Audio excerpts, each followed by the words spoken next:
The transmission came during a routine patrol. Captain Rennick of the Krell Dominion's Border Division leaned back in his command chair, yawning as his crew scanned the blank, empty corner of the Orthus sector, a remote and useless stretch of stars no one had ever cared about. That night, though, the silence was broken. "Unregistered vessel entering grid 3-5, barked Officer Dren, his long gray fingers tapping across the glass console. "No transponder. Trajectory linear, slow, deliberate." Rennick barely looked up. "Another pirate?" he muttered. "Scramble a response drone. Standard hails. If they run, disable." No response to hails. Still approaching. That made him pause. Most ships ran or begged. This one did neither. He leaned forward. Visual. The screen blinked. Then stabilized, showing a gray, jagged-looking vessel shaped like nothing the Dominion had ever catalogued. Not sleek, not beautiful, just functional. Thick armor plates, no glowing cores, no insignia, no fear. Rennick narrowed his eyes. "Patch me through to Central Command. Priority level red." Before the channel could open, the human ship halted, mid-space, with impossible precision. No drift, no wobble, no movement. It just waited. The Galactic Dominion had existed for over 12,000 cycles. It had consumed hundreds of species, some through diplomacy, most through fire. Their power was not in empathy, but dominance, assimilation through fear. They had seen rebellions, uprisings, full planetary purges, but nothing quite like this. In the following days, more human ships arrived. Not in fleets, but in singles, small vessels, quiet, no weapons armed. They lingered at key borders, watched, then slowly retreated, only to return again, farther in. It was deliberate, like probes, like predators learning the habits of prey. Admiral Vorak, an old, grizzled tyrant of the outer sectors, called it nonsense. "Scouts from a pre-warp civilization, nothing more," he growled at a council briefing. "Crush them and move on." So they did. 3 cruisers were dispatched. Only one came back. It didn't speak. The crew was alive, but broken, eyes vacant, jaws trembling, not a scar on their bodies. The ship's logs were blank. No data, no answers. Just a final message transmitted before the encounter. They just sat there. Across the galaxy, the name human began surfacing like an itch under the skin. They had no centralized planet recorded, no official language, no culture, and yet patterns were emerging. Trade anomalies, vanishing science outposts, silent beacons, disrupted wormhole lanes. When the Dominion finally captured one, after cornering a lone ship in the Varelian belt, they expected a fight. Instead, they found a man. No armor, no weapons, just standing alone inside the dim metallic ship. Waiting. They took him without resistance, brought him before the council. Dozens of warlords, scholars, and political elites filled the hall. The human said nothing. Didn't flinch. Didn't sweat.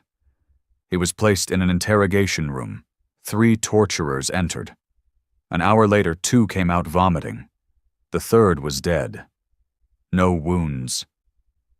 Just a face locked in horror. Surveillance showed the human hadn't moved. No strikes, no weapons. He just sat still. Staring. Within cycles, something shifted in the air of the Dominion. Empires ran on fear, but this fear didn't come from violence. It came from absence. Absence of motive, of threat, of demand. The humans didn't ask for land, or treaties, or surrender. They simply appeared. They watched. And when provoked, they didn't attack. They vanished. And something always went wrong in the system they left behind.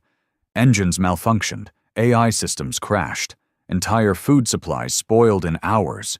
No one ever saw them do anything, but every time, the outcome was the same. Silence, ruin, collapse. General Talvek, a ruthless war hero, tried to rally strength. "We are the Dominion. They are animals drifting out of their cages. We will make them kneel." He launched a full strike fleet of 400 ships toward Sol 3, the supposed origin of the humans. Only 12 ships returned, and the admiral in charge came back, blind, no damage, no physical trauma. He just stared, trembling, whispering the same thing again and again. The stars screamed. Then they went quiet. The galaxy began whispering a new fear, not of war, but of the quiet ones. Not the conquerors, but the witnesses. The ones who didn't fight, because they knew they didn't need to, and as their silent ships now orbited dozens of core worlds just out of reach, watching, the Dominion finally realized. Maybe humans weren't calm because they were peaceful. Maybe they were calm because it was already over. It had been 2 standard months since the incident in the Varelian Belt. 2 months since a single human had been captured and brought into the heart of the Dominion. And still, no one knew what he was. The man hadn't eaten, hadn't slept, hadn't spoken a single word. He sat in his containment cell, staring at the wall like time didn't mean anything to him. He showed no sign of pain, boredom, or fatigue. The Dominion's top medics confirmed his vitals were steady. His organs showed perfect function, but his brain activity. "Flat in some regions, hyperactive in others," reported Chief Neurospec Soar.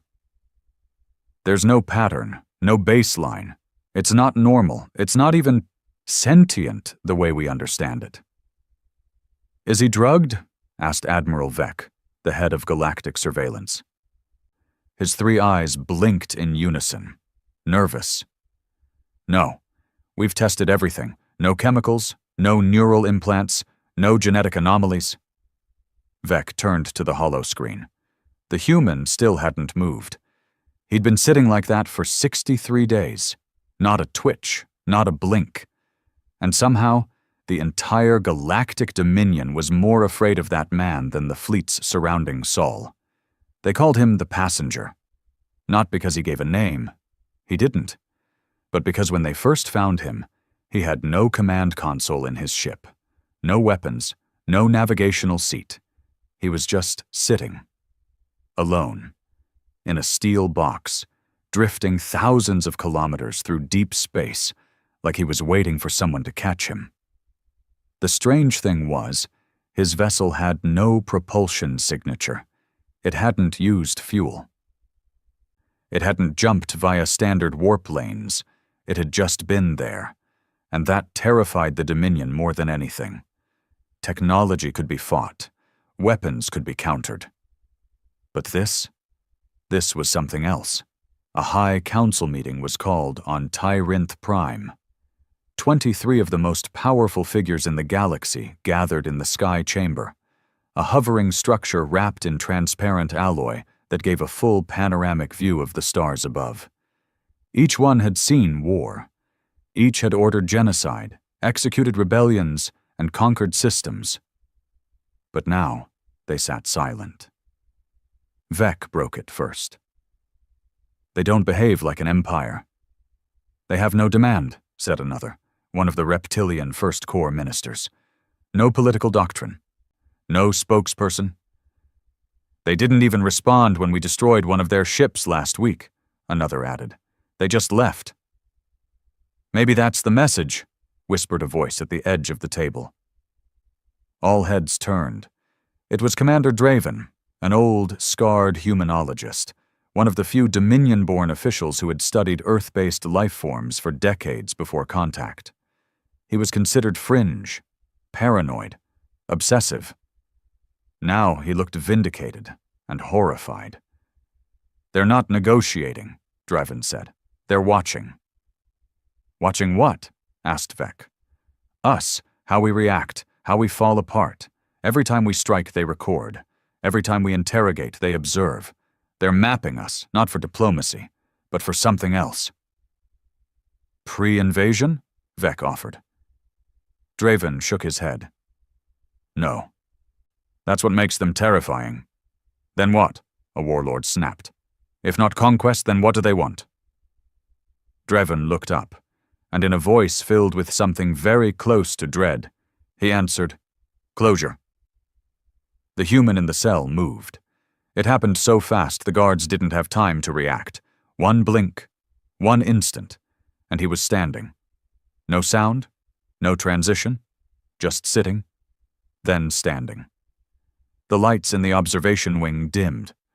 One of the guards dropped his rifle and vomited. The other began murmuring nonsense about stars collapsing. Security bots initiated countermeasures, but their systems crashed before they could lift a weapon. Inside the cell, the human tilted his head and stared straight into the one-way mirror. He couldn't possibly see through it. And yet he did. Vec, who was watching remotely from the Capitol, froze in place as the human lifted a hand and tapped once on the glass. Tap! That was it. No words, just the softest tap. And across 5 sectors, Dominion communication relays went dark for 0.7 seconds, just long enough to crash every surveillance AI running in the outer systems. It wasn't coincidence, it was control. They tried to move him after that. 3 elite guards in exoframes entered the cell with stun batons and molecular chains. Only one came out. She was bleeding from her eyes and kept whispering, "We're not the apex. We're not the apex," again and again until medical sedation finally put her under. They checked the footage. It showed the human lifting his head, once, and then nothing. The feed cut for exactly 6.6 seconds. When it returned, 2 of the guards were slumped on the floor, and the third was curled in the corner, whispering. No marks on him, no signs of struggle, just that same blank expression. The human was moved to a floating observation station, entirely remote, automated, orbiting a dead star. Still he waited. Still he didn't speak. But this time, he looked up, right into the station's external camera, and smiled. A cold, calculated, emotionless smile. Vec issued the order. Lock down all borders. No vessel enters or exits Dominion territory unless cleared and scanned. But it was too late. Human ships were already inside. Not many, not armed, just present. Some in orbit, some drifting in trade lanes. One even parked outside the Dominion capital. No weapons, no message. Just watching. And somehow, that presence carried more weight than any invasion. Draven submitted a final report to the Council. It was ignored. So he sent it to the Dominion archives under an untraceable entry. He titled it simply, "They Don't Want Peace." The opening paragraph read, "We assumed war. We assumed negotiation. We assumed expansion or desperation. But humans operate on a different clock. They don't rush. They don't panic. Because somewhere, deep in their history, something broke them so completely that they learned to survive by becoming emptier than fear itself. They don't react to violence. They absorb it. They don't retaliate. They disappear. But not before leaving something behind, a silence, a pattern, a consequence. And now, we're all within that consequence." The passenger finally spoke on day 81. One word, one language no translator AI could fully decode, but every species in the room understood it. It echoed across the surveillance room like a whisper inside the bones. The single word, observe. That was it, but its effect spread faster than any weapon. The meaning hit like a virus, infecting minds with raw comprehension. Observe, as in, you're not the one studying us. As in, you're the test subject now. As in, your empire was the experiment from the beginning. High Chancellor Meneth, Supreme Voice of the Dominion, sent a direct communication to the Terran frequency. The first official message. "What is your objective?" The reply came instantly. It was just a video. A human city, ruined and abandoned. Earth's skyline, cracked and overgrown, no citizens, no movement, just decaying history. Text followed. "This is what we did to ourselves. Now, it's your turn." Panic gripped the Dominion. Citizens whispered of ghost fleets. Stories spread of stars dimming without cause, of AI-controlled colonies reporting human sightings in places no human ships had ever traveled. Military leaders began deserting posts. Entire sectors went dark voluntarily to avoid being seen. The fear wasn't about what humans could do. It was about the fact that they didn't have to. They weren't invading. They were waiting. Vec called for emergency protocol. He ordered the passenger terminated. He never got the chance. The moment the execution order was confirmed, the observation station simply vanished.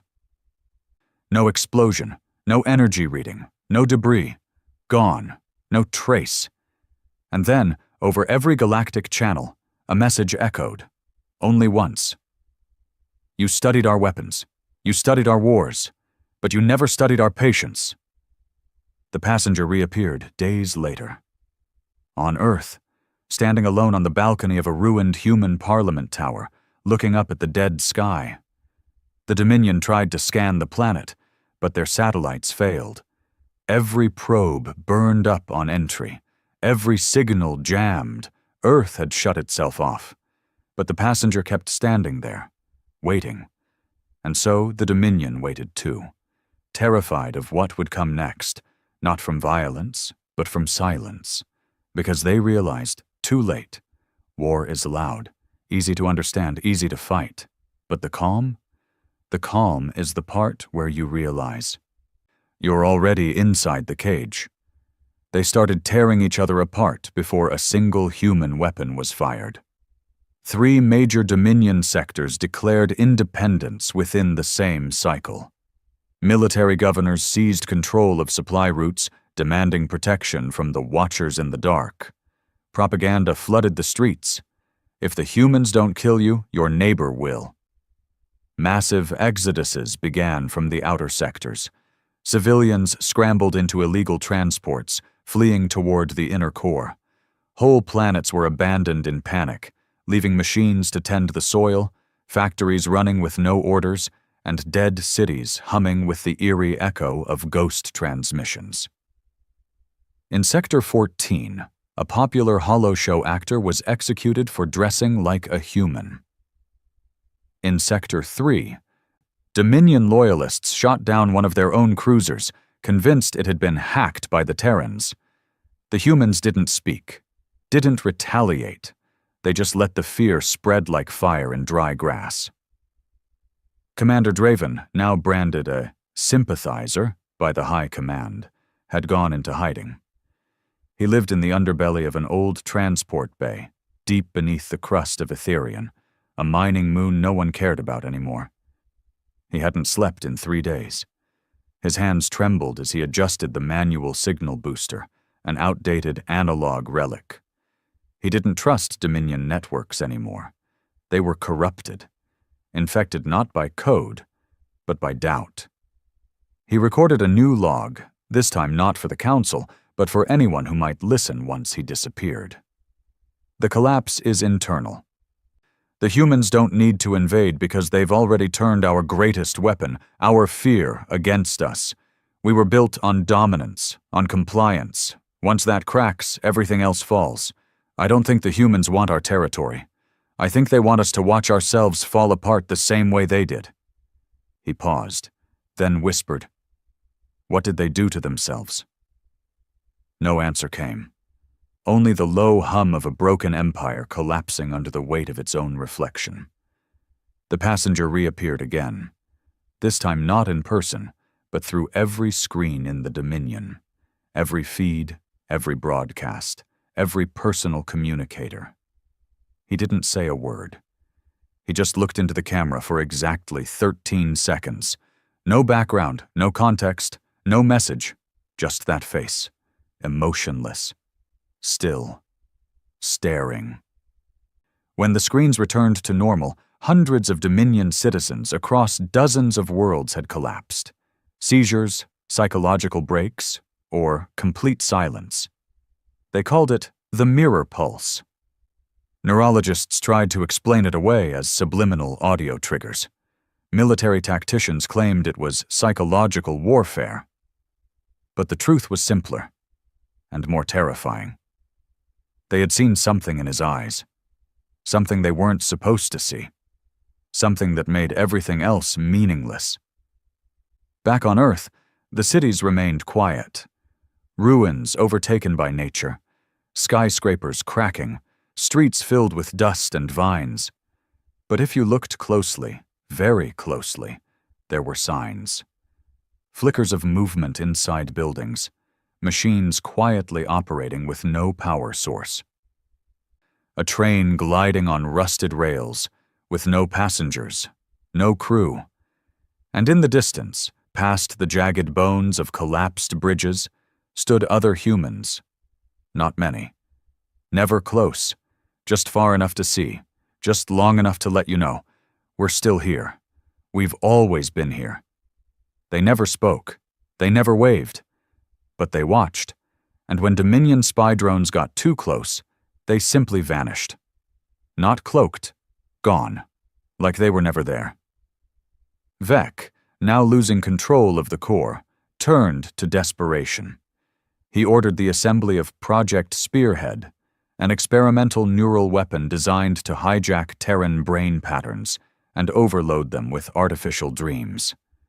It wasn't a weapon in the traditional sense. It was an attack on consciousness itself. If we can't kill them with force, we kill their minds, Vec growled, his voice raw, his skin pale from sleepless cycles. If they won't speak, we make them scream. The weapon was fired toward Earth from a secure orbital station. Thousands of modified dreams beamed directly into the planet's surface. Painful simulations, violent hallucinations, sensory overloads engineered by Dominion psychologists. For 3 days, the planet went quiet. Even the animals, even the wind.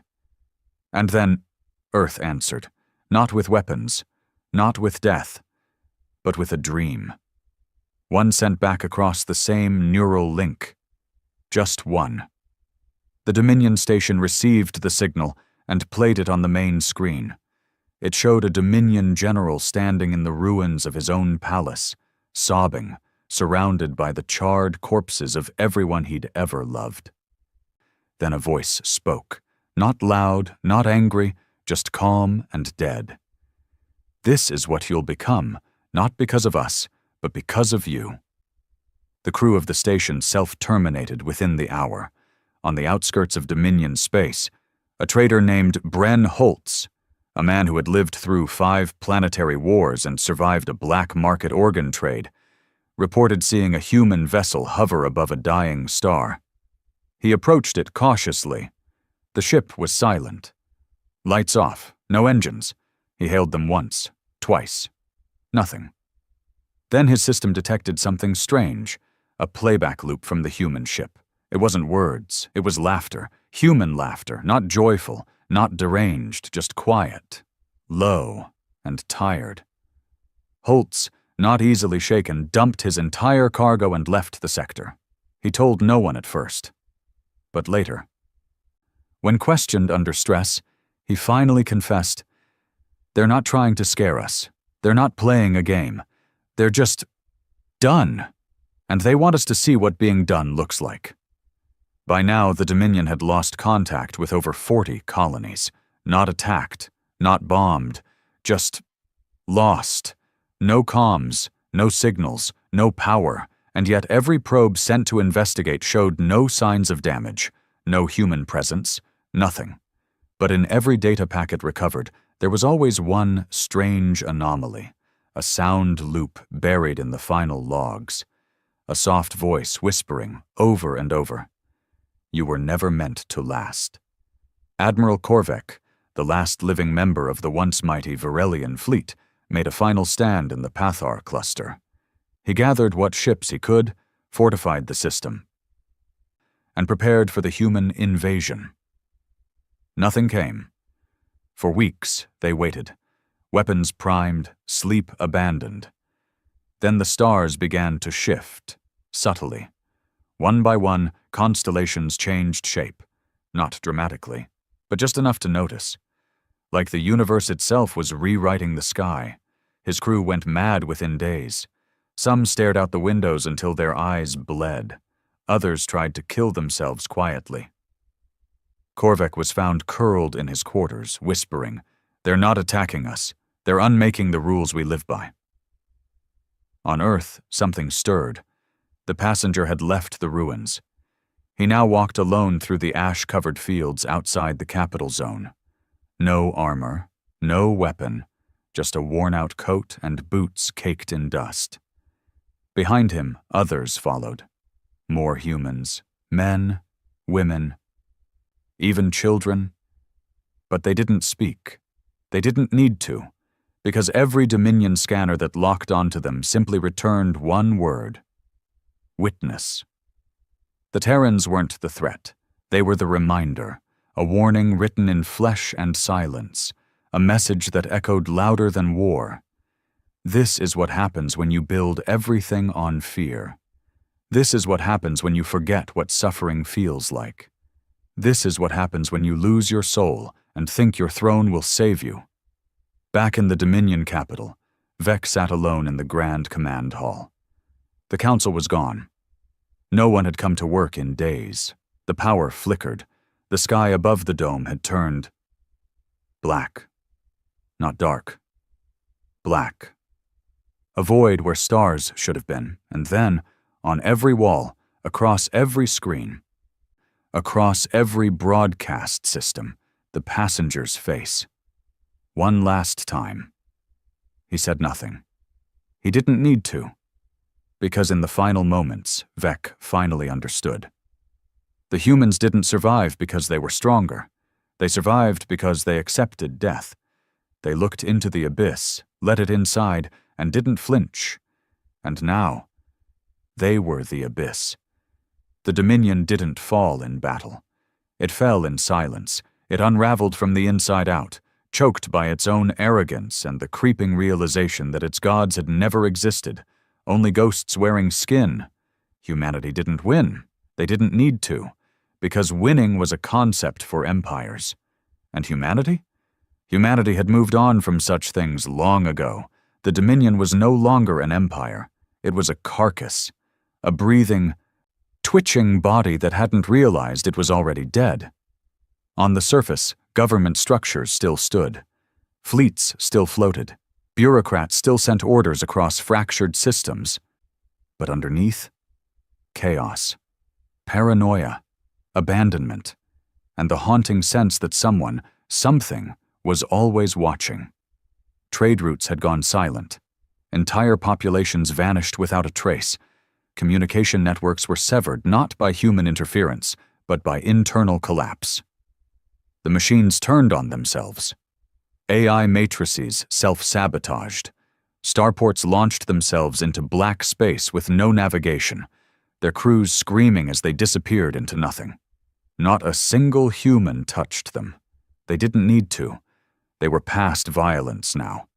Commander Draven resurfaced after 2 months in hiding.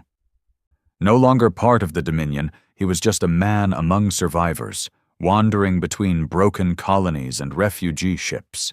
People whispered his name like he was cursed. He wasn't a soldier anymore, just a man trying to find answers before the dark took them all. He boarded a cargo freighter headed toward the outer veil, a forgotten edge of space where the Dominion had long ago built deep science stations. Most had been left to rot when the war ended. Now maybe they held something untouched, something that hadn't been watched. The pilot didn't ask questions. No one did anymore. Everyone just moved, quiet, hollow-eyed, like ghosts pretending to still be alive. Station Vacal 19 floated above the cracked planet of Illirath. Draven stepped onto its surface, wearing old armor stitched together with civilian patches. He moved through long, dead corridors filled with flickering lights and echoing groans from pipes and loose plating. The station was empty, no signs of human presence. But they had been here. He could feel it. He found the lab. Dust-covered consoles blinked faintly in the dark. He powered one up, surprised it even worked.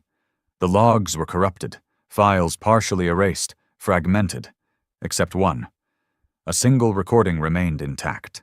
It was dated 87 Dominion cycles ago, long before first contact. Draven played it. A woman's voice spoke in a clear, calm tone. "We made contact.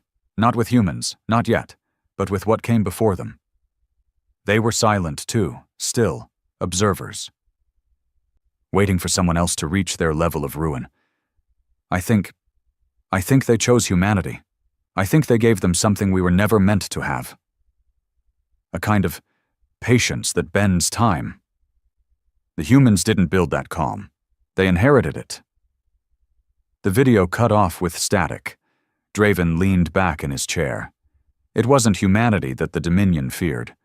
It was the thing behind them, the legacy, the scar passed down from one broken species to another, like a virus.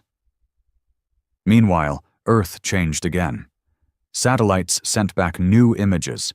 Cities that were once overgrown and silent had shifted. Buildings realigned, streets smoothed. Lights, soft and golden, now flickered through cracked windows. Someone, or something, was rebuilding. Not fast, not methodical, just naturally, quietly. Like plants growing between stone. The Dominion called in a stealth cruiser to investigate from orbit. It never made it back. Its final broadcast was a single sentence, spoken by the AI navigator in a flat, childlike voice. "We are not dead, we are just done speaking." Back in the Dominion core, what remained of leadership had splintered into three factions. 1.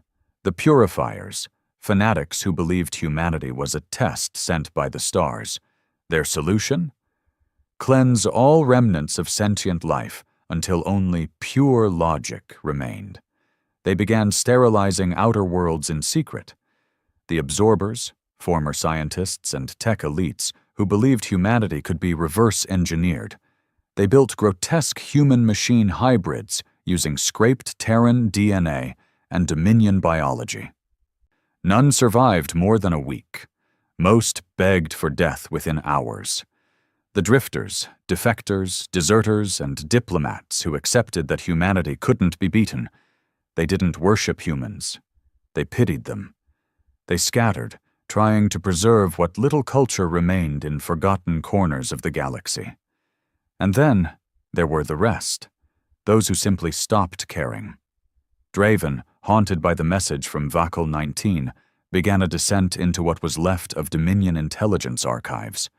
What he found changed everything. Buried beneath a mountain of redacted files and wiped black boxes was a report dated 240 cycles before the first official Terran contact. It was labeled Project Lazarus, Pre-Contact Human Exposure. Inside were images, dozens of them, of a Terran ship discovered on the edge of the galaxy nearly 2 centuries before the passenger appeared. It was wrecked, no power, drifting without purpose. Inside were 8 human corpses. Dead. Burned. But every single body had one thing in common. They were all smiling. Wide, peaceful, as if whatever killed them had brought relief, not pain. And scribbled across the interior of the ship, burned into the walls in dozens of languages, some ancient, some untranslatable, was one repeating phrase: "They gave us peace the way fire gives light." So Draven changed course. He left Illirath, left the Dominion. He went to Earth, not to fight, not to ask, but to understand. His arrival wasn't greeted with violence. No ships approached. No warnings were issued. He landed in what was once New Chicago, now a twisted forest of steel and glass. He stepped out, rifle in hand, expecting anything, hoping for something. But nothing came. Just silence. And then, faintly, music, a piano. Old, slightly off tune, coming from a ruined theater surrounded by rusted vehicles and creeping vines. Draven followed the sound, heart hammering. Inside the theater sat an old man, Terran by appearance, playing a broken piano with a calmness that made Draven's throat go dry. The man looked up, not surprised, not hostile. "You're late," he said. Draven raised his weapon. "What are you?" The man smiled. Not kindly, not cruelly, just tired. "We were you. A long time ago." Draven's hand tightened on the rifle. "What happened?" The man stopped playing. His fingers hovered over the keys. Then he said, "We believed too much, in growth, in conquest, in the idea that fear could be controlled, until one day the fear got tired of being used and made a choice." Draven frowned. "Fear made a choice?" The man nodded. "To become silence, to stop reacting, to stop playing the game. We didn't win. We just outlasted the lies. And once you do that, you become something worse than a threat. You become a mirror." Draven sat down, his weapon lowered. The man resumed playing. Notes echoed through the shattered theater like lullabies for a dead world. And then the old man said one last thing. "We're not here to punish you. We're here so you can see what you're becoming." Meanwhile, far across the stars, on the remnants of the Dominion capital, Vec sat alone in the throne room. His empire gone, his fleets vanished, his people scattered. He stared into the blackness above, where the stars used to be. And for the first time in his life, he whispered a prayer. Not to gods, not to ancestors, but to the very thing he had feared most. "If you're still watching, please stop." No answer came, only the feeling of being watched and the sound of soft, distant laughter, growing closer. Draven stayed in the theater long after the old man stopped playing. The notes still echoed in his mind, looping in silence. Not because of the melody, but because of the way it made the dust in the room stop moving. Like even time paused to listen, like the universe itself remembered something it didn't want to. The old man stood and left without another word. Draven didn't follow. He sat there for hours, maybe days, unsure. The darkness outside didn't shift. The sky above Earth had changed. Stars once known were gone, replaced by unfamiliar constellations that didn't match Dominion charts. And the more he stared at them, the more he realized. They weren't stars. They were ships. Dozens, hundreds, thousands, not human, not Dominion. Just watching, like spectators in a coliseum, waiting for the final act. Draven finally moved when hunger caught up to him. He scavenged what he could. Old ration packs from collapsed military shelters, half-dead water purifiers stuck to cracked walls. Most things still worked. That was the odd part. Earth looked like it died 1,000 years ago, yet nothing had rusted to failure. It was as if the planet had simply agreed to stop. It didn't rot. It didn't scream. It rested. He walked the city for days, saw strange symbols carved into the sides of buildings. Some were mathematical, others entirely human. A few he couldn't decipher at all, curves and loops like alien handwriting trying to mimic emotion. And then he saw them again. People, human shapes in the distance, never close, never together, always still. They didn't wave, didn't speak, just watched him pass. He yelled once, "Who are you?" They didn't respond. One turned, walked into a building and didn't come out again. He wasn't sure they were alive. Or if they had ever stopped being. By the 7th day, Draven found a library, or what was left of one. Collapsed beams, burnt shelves, shattered screens, But deep inside, protected beneath cracked stone and sealed glass, was a single working terminal. It hummed softly, drawing power from some unknown source. He booted it up. The screen flickered. A prompt appeared. "Welcome back. It's been a long time." He froze. "What is this?" "It's not about what. It's about why." Draven typed slowly. "Why did you stop fighting?" There was a pause. Then the response came. "Because fighting is a distraction from the ending we all saw coming. You haven't seen it yet, but you will. Look outside. Really look." He stepped back, walked to the cracked window and stared through it. There was the city. Still and broken. And then he saw it. In the distance, where the skyline met the horizon, something was moving. Not people, not machines, buildings. They were shifting, adjusting themselves like gears in a clock, realigning block by block, structure by structure, as if the entire city were preparing itself. For what? He couldn't tell. But the sound was unmistakable. Silence. Sharpening. He returned to the terminal. Typed again. "What are you preparing for?" The answer came. The final proof. Not of power, not of dominance, but of emptiness. Once you see it, you'll understand why we never needed to win. The terminal shut off. He couldn't turn it back on. That night, he slept beneath the remains of the library roof. And for the first time since arriving on Earth, he dreamed. Not of battles, not of screaming planets. He dreamed of an empty chair in a dark room, a chair facing him, and something sitting in it. Not a person, not a monster, just a presence, waiting. Back in what remained of the Dominion, silence was no longer rare. It was ritual. Entire command sectors had gone quiet voluntarily. Admirals and governors issued pause orders, locking down military protocols and retreating from systems they once ruled. No battles had been fought, no weapons fired, but the Dominion was now only 30% operational. The rest had either gone dark or defected. Factions turned against one another, not for control, but because no one wanted to be the one left last. The ones who resisted didn't get killed. They got watched. And that was worse. Because the human ships didn't come to conquer. They came to observe. And when they lingered too long, systems started to break. Gravity anomalies, biological aging out of sync, quantum clocks misfiring, reality becoming less cooperative. It wasn't technology. It was something else. Presence. Like humanity had become so detached from the rules of existence, they no longer followed them, but bent them just by existing. High Marshal Enver, one of the last active Dominion fleet leaders, ordered a full-scale strike on Earth.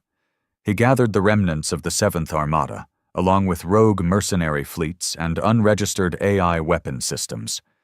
Over 2,000 ships converged near the edge of the Sol system. Draven watched them arrive from the roof of a hospital building. Dozens of streaks across the black sky. He whispered to himself, "They're really going to try." And then he heard it behind him. The piano. Again.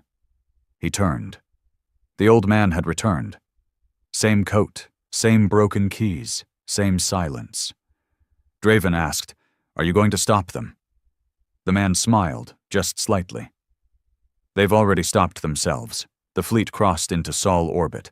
No resistance, no movement from Earth, just a cold, dead planet below them. Enver gave the order, "Deploy orbital beacons. We paint this rock with fire and salt." Seconds later, every ship froze, not in space, in time, motionless, engines powered, weapons armed, but absolutely still. Sensors recorded full function. Systems showed no failure. Yet no button could be pushed. No crew could move. Enver stared into the viewer. The stars were gone, replaced by the same face now haunting every Dominion officer. The passenger. He stood not in a ship, not in a station, but in their minds, unblinking, unfeeling, not threatening, just present, like the universe had decided to grow a conscience, and it had chosen the face of a man who had seen too much. Enver tried to speak. No sound came. He tried to move. His hands wouldn't respond. His crew screamed, but no voices escaped, and then without warning the ships began to drift, slowly, backwards, away from Earth. And then, one by one, they vanished, not exploded, not teleported, just erased, as if they had never been real. Draven watched the sky go still again. He turned to the old man. "What are you?" he asked. The old man's smile faded. "For the first time?" He looked tired, exhausted beyond words. "We're the aftermath," he said. "The smoke after the fire, the echo after the scream." He looked up, and Draven followed his gaze. In the sky above, the stars slowly realigned. Not randomly. They were spelling something. He couldn't read it, but he could feel it. A message not meant for minds, but for memories. And deep inside, Draven finally understood. The humans weren't watching because they wanted revenge. They were watching because someone had once watched them fall. And now, it was someone else's turn. The old man stood. "Come," he said. "You should see it." Draven followed him through the dead city, past silent watchers and crumbling towers that hummed softly, as if singing to themselves. They arrived at what once was the heart of Earth's capital, a massive crater surrounded by stone and wire and silence. In the center sat a chair, old, wooden, plain, facing nothing. The man gestured. "Sit." Draven hesitated. "Why?" The old man smiled again. "You've been running from the silence your whole life. It's time you listen." Draven sat. The moment he did, the world changed. The stars fell away. The city vanished. He was alone in a void, and across from him, in another chair, sat the passenger. Not smiling, not scowling, just waiting. And then, the passenger leaned forward and whispered, "Now do you understand why calm is scarier than war?" He sat in that chair, and time lost meaning. Not minutes, not hours, not cycles, just stillness. Draven blinked once, and the world changed. He blinked again, and the passenger was gone. Not vanished, just absorbed into the void around him, as if he had never been a separate thing at all. There were no walls, no floor, just endless black, not cold, not hot. It felt like standing inside memory. Then came the voices. Not from around him, from within. Whispers, chants, laughter, screams, all faint, all fragmented. He clutched the arms of the chair. "What is this?" A voice answered, deep and unfathomable, like a thought trying to disguise itself. "This is what we carried. This is what we became. And this is what you will inherit." Then images surged into his head like a broken dam giving way. He saw Earth. Not the Earth he walked, but one far older, far more raw. Cities burning, skies torn apart by man-made suns, towers collapsing. Families crying out in underground bunkers while nations devoured themselves over lines on maps that no longer existed. He saw children huddled in ash, whispering lullabies to each other while satellites rained like falling stars. Then, silence. No peace agreement, no declaration, just nothing. Humanity, having torn itself to the edge of extinction, simply chose to stop, to let go, to surrender, not to enemies, but to futility. And then, something responded. He saw them. Not gods, not monsters, just presence, observers from outside the known laws, beings that didn't create, didn't destroy, just collected, carriers of entropy, archivists of failure, and they didn't pity humanity, they accepted them. Because, unlike every species that had clawed and screamed and begged for survival, Humans had sat down in the fire and whispered, "We understand now." And in return, the Watchers gave them something no empire could afford. Stillness, not apathy, clarity, a perfect emotional zero point, a virus of calm that no panic could touch, no fear could shake, no war could override. The vision shifted again. Draven saw other species, long extinct, civilizations that had tried to burn hotter, grow faster, consume more, all gone, not by war, by themselves. And behind each one, always too late to understand, had come the humans, not to gloat, not to conquer, just to watch. And now it was the Dominion's turn. Draven snapped awake. The sky above Earth was red. The city around him had crumbled further. Reshaping again, the chair he sat in was now stone. The old man was gone. But someone else stood in his place, a woman, human, young, barefoot in the dirt and glass. She looked at him with sadness, not compassion, not anger, just sadness. Draven stood. "Who are you?" She tilted her head. "I'm the part of you that still thinks this can be fixed." He stepped closer. "Are you real?" "No," she said. "But then again, neither are you, not in the way you think." He looked down at his hands. They were shaking. Not from fear. From realization. Back in Dominion space, the final collapse had begun. Entire sectors initiated Scorched Mind Protocol, an ancient failsafe that deleted AI memories and historical archives in case of cultural death. The Dominion didn't want to survive anymore. They wanted to forget. Better to erase themselves than to be remembered as the ones who lost to silence. Whole fleets sent themselves into suns. Leaders retired into underground bunkers and never resurfaced. Those who clung to the old pride either vanished or killed themselves. And through it all, the human ships still drifted, unmoving, unfiring, unblinking, observers, witnesses, archivists of consequence. On Earth, Draven followed the girl through the ruins. She said nothing, but every path they walked showed him more. He saw playgrounds littered with untouched toys. He saw hospitals overgrown but still lit inside. He saw graves that had no names, only symbols burned into stone. Symbols not of death, but of rest. Eventually, they reached the coast. The ocean was black. Not from pollution. From stillness, not a wave, not a breeze, just mirrored glass stretching to a horizon that no longer showed curvature. She pointed. Far in the distance, something rose from the water. It looked like a ship, but not mechanical. It shimmered, changed shape, responded to his thoughts before he had them. "What is that?" he asked. She answered softly, "What comes after understanding?" He didn't resist when the ground shifted beneath his feet and drew him forward. The water didn't wet his skin. It welcomed him like memory. As he stepped onto the deck of the impossible vessel, the girl disappeared. The sky pulsed.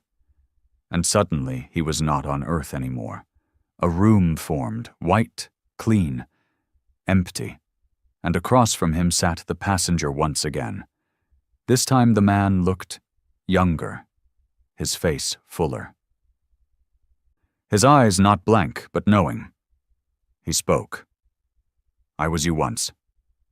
Draven's mouth was dry. "What does that mean?" "It means you still think this is about survival, about beating us, about turning the tide, but it never was." "Then what is it about?" Draven asked. The passenger leaned forward. "It's about what happens when you accept that survival isn't the point anymore." Draven shook his head. "Then what is?" "Understanding," he said. "Not peace, not war, just understanding what you were and what you're about to become." He stood, walked to a wall that became a screen. It showed the Dominion capital, empty now, dust blowing through abandoned corridors. A single child walking through the rubble, humming, No soldiers, no machines, just echo. Your empire was a reflection of our past, the passenger said. Violence built from the illusion of control, but control was always a myth. Draven asked, "Why didn't you stop us sooner?" The passenger turned. "Because we couldn't. Not until you were ready. Not until you cracked under your own truth. You weren't destroyed, you arrived." Suddenly, a door opened in the wall. Beyond it, black, not threatening, inviting, a tunnel of thought with no end. Draven hesitated. The passenger waited. Finally, Draven asked the last question that mattered. "Will anyone remember us?" The passenger answered, "Only if you deserve to be." And with that, Draven stepped through. The Dominion died without a final battle, without heroes, without explosions. It ended the same way humanity had. In silence. With watchers, not warriors, with reminders, not monuments, and Earth remained, not as a warning, not as a trophy, but as a mirror, a place where every empire comes, not to fall, but to see what they truly were all along. He expected light. He expected stars or memory, perhaps some elegant end to explain the passage into the unknown. But Draven's first step through the doorway brought neither peace nor revelation. Only silence. Thick. Unnatural. It wasn't the kind of silence that followed death. It wasn't absence. It was presence. Overwhelming, crushing, complete presence. So loud in its stillness that his breath seemed to offend it. He floated. Or stood. Or maybe just existed. There was no floor. No sky. Just space without stars, weight without mass. Then a voice, not the passenger's, not even human. It was his own, softer, wiser, tired. "This is the final step, Draven. You've carried your species' pride long enough. Now it's time to carry its truth." And with those words, the silence unraveled. A scene emerged, not real, not constructed, just remembered. He stood on a world that wasn't Earth, but resembled it. The air was thick with heat and smoke. The sky was cracked, bleeding light through impossible seams. Below him, war. Not metaphorical. War. He saw Dominion banners flying high, burning, cities collapsing, ships piercing the clouds, tearing across the horizon, and in the middle of it all, humanity, but not fighting, walking. Calm, unarmored, unarmed, just walking through the chaos like it wasn't even happening.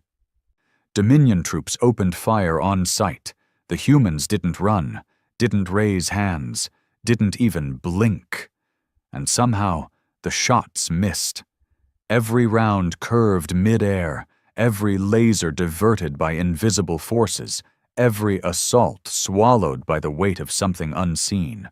It was like existence refused to let them be harmed. Draven watched as one Dominion general fell to his knees, screaming, clawing at his own chest. He cried, "They're not fighting, they're judging." The humans said nothing. They just kept walking. Then the world shifted again. Now Draven stood in a Dominion classroom, memories replaying like echoes. He saw young cadets being trained, himself among them. Lectures about control, about conquest.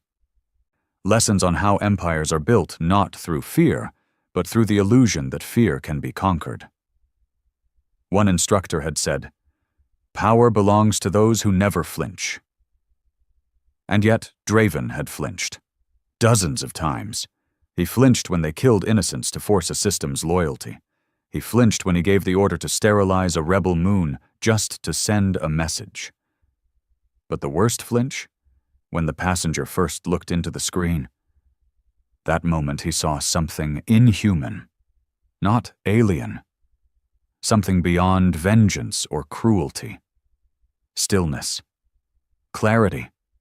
Like someone who had burned everything they loved to the ground and finally understood why it had to happen. Another memory forced itself into view. A child, Dominion-born, hiding in a ruined station. Draven had found her during a failed operation. She had no parents left, no colony to return to. She didn't cry. She simply asked, "Did we do something wrong?" Draven had no answer. So he left her. Alone. And now he understood why she didn't scream, why she didn't fear him. She had already met one of them. Back in the void, the scene faded. He stood before a mirror. Not metaphorical. A real mirror. It showed his face, aged, cracked, weary. Then the reflection moved differently. It smiled. Not cruelly, but with recognition. Then the mirror spoke in the passenger's voice. Empires fall because they forget what they truly are. You weren't the first. You won't be the last. But you may be the one who understands before the end. Draven stepped forward, touched the mirror, and it shattered, not into glass, but into stars. He found himself walking along a pathway made of light, not bright, not radiant, just soft and endless. Each step sent waves of memory into the space around him, his own thoughts, regrets, actions echoing outward like ripples on still water. Behind him, the echoes grew louder. He turned, saw others following, some dominion, some human, some neither, all reflections, all silent. He asked, "Where does this go?" A voice beside him now answered, "To the place beyond empire, the place beyond winning, the place beyond self."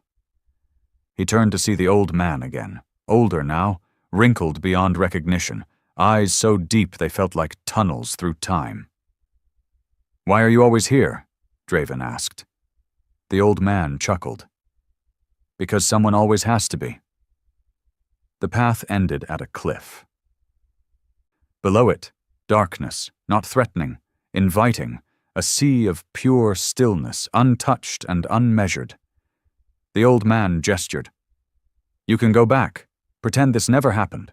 Forget what you've seen." Draven asked, "And if I don't?" The old man looked away. "Then you'll carry the burden. The one we carry. The one we pass on to those who finally see." Draven stared into the still sea. There were no ships, no stars, only understanding. He didn't step forward yet. He asked, "Will anyone believe me?" The old man shook his head. "They never do." Draven sat at the cliff's edge, felt the pull of memory, the exhaustion of knowing. And then something happened. The silence shifted. Not broken, but altered. Something new entered the stillness. Hope, not as salvation, not as victory, but as acknowledgement. A whisper that said, "You weren't alone in your failure." And somehow that was enough. Across what remained of the galaxy, a strange thing occurred. The human ships began to leave, one by one. Quietly, without reason or farewell, no message, no announcement, just departure. Some drifted into black holes, some vanished in real time, like erasing chalk from a wall. Others simply turned and faded from radar as if they'd never existed. The Watchers were gone, because the watching was over. The Dominion had been seen, and the judgment had already passed. Not from humans, but from themselves.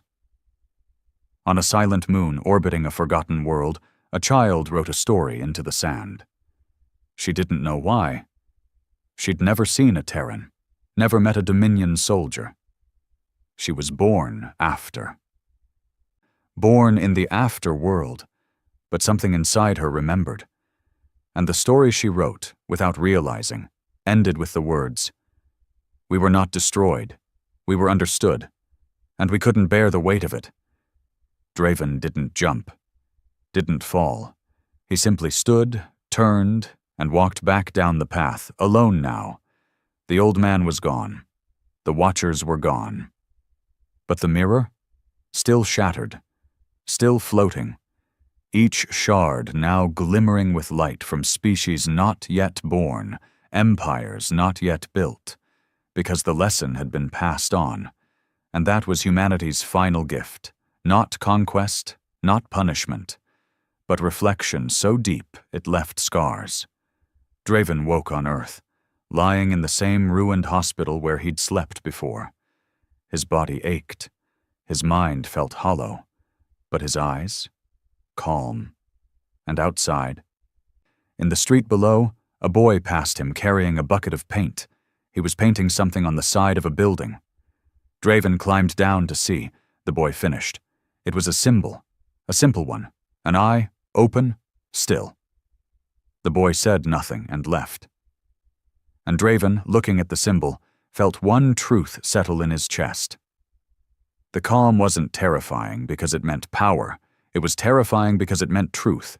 The city was still, not dead, not forgotten, just at peace in a way Draven had never experienced before.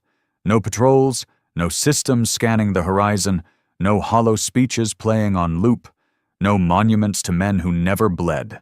Just wind brushing through cracked windows, vines crawling across ancient concrete, and the distant sound of someone humming a tune without melody. It wasn't victory, it wasn't defeat, it was what came after. Draven sat beside the symbol the boy had painted.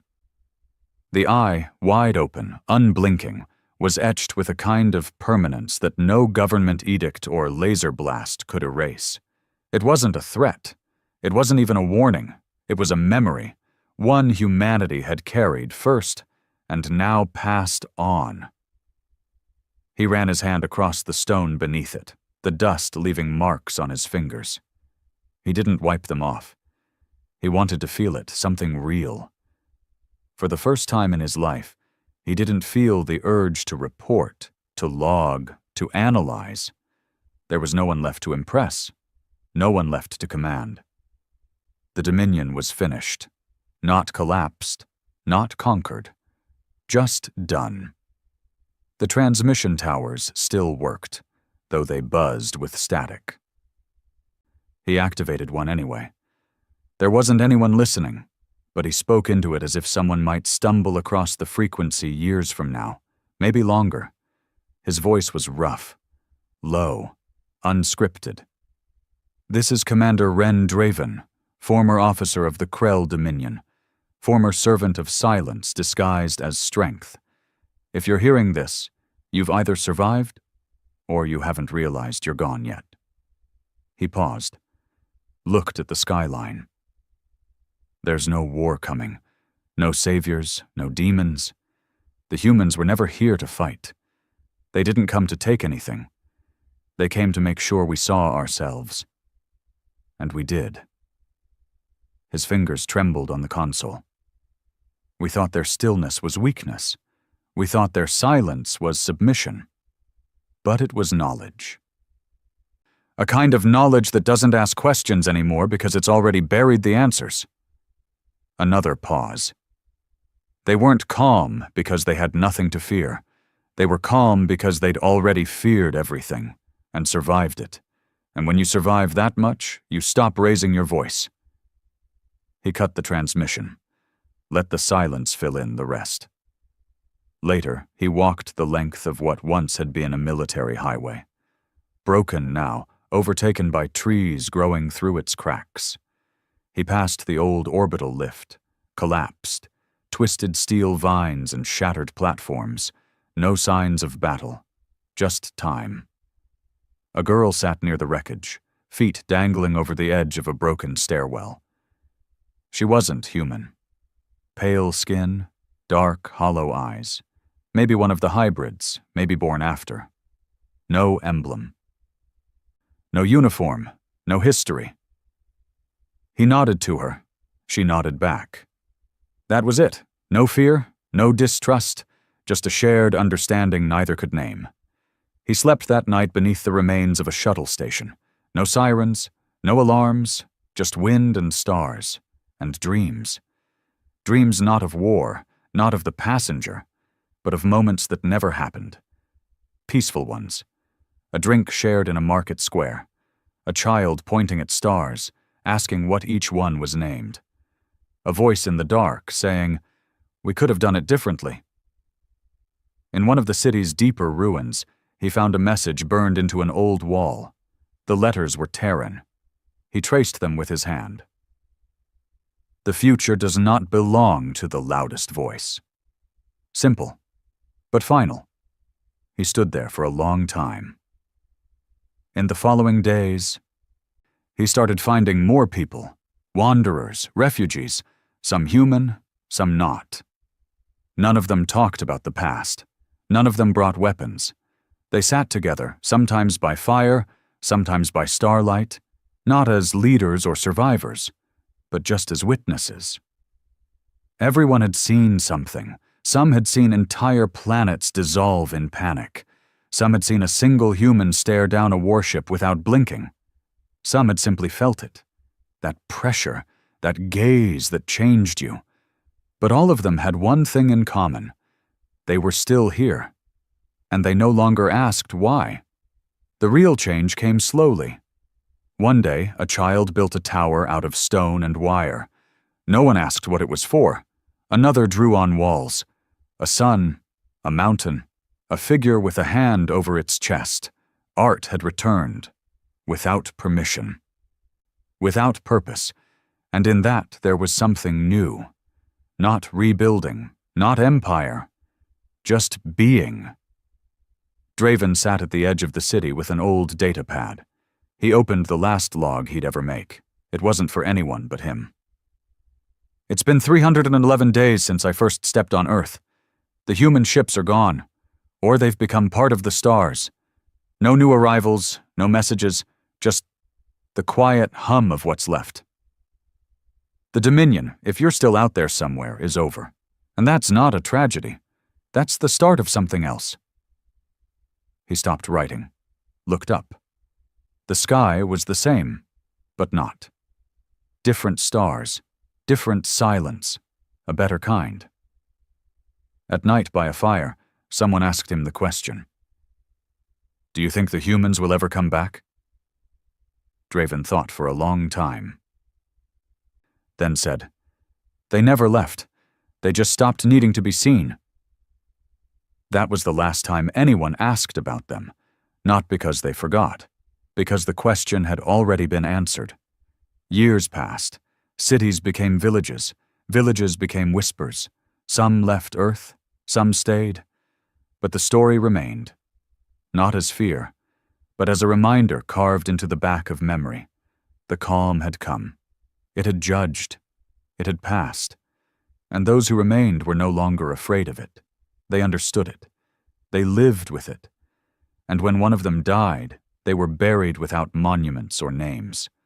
Only a small mark above the grave. A circle. An open eye. A symbol of what had been witnessed. And what could not be forgotten. Draven died on the 1099th day. He died in his sleep. No one heard him leave. No one found a body, only a jacket folded on a chair near the coast, and a message etched into the stone beside it. Calm is terrifying not because it is quiet, but because it speaks when everything else has stopped making sense.